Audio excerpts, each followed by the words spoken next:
Hello दोस्तों, नमस्कार। मैं प्रतिमा मौर्य स्वागत करती हूँ आपके अपने चैनल टेलीक्रेजी 2 में। दोस्तों, आप लोग कैसे हैं? आई होप दोस्तों आप लोग अच्छे होंगे।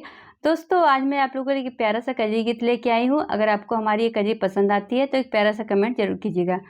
सवना भदौआ कनी जुआनी अरिया कजरिया खेलै जाबई हो नई हरवा। सवना भदौआ कनी जुआनी अरिया कजरिया खेलै जाबई हो नई हरवा। जाऊ तुहु धनिया हो जाबू नई हरवा। जाऊ तुहु धनिया हो जाबू नई हरवा। टिकौआ धरे जाऊ हो से जरिया। टिकवा कपतिया चमकै सारी रतिया।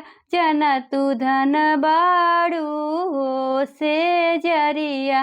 सावना भदौआ कनी जुआनी अरिया कजरिया खेलै जाबई हो नई हरवा। जाऊ तुहु धनिया हो जाबू नई हरवा। हरवा धरे जाऊ हो से जरिया।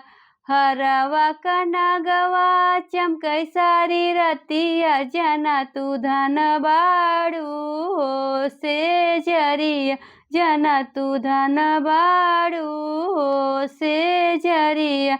सवना भदौआ कनी जुआनी अरिया कजरिया खेलै जाबई हो नई हरवा।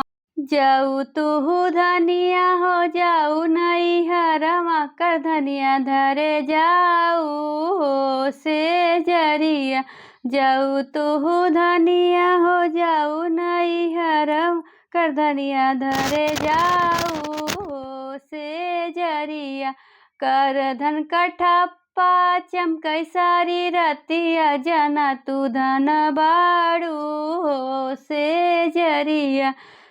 सवना भदौआ कनी जुआनी अरिया कजरिया खेलै जाबई हो नई हरवा।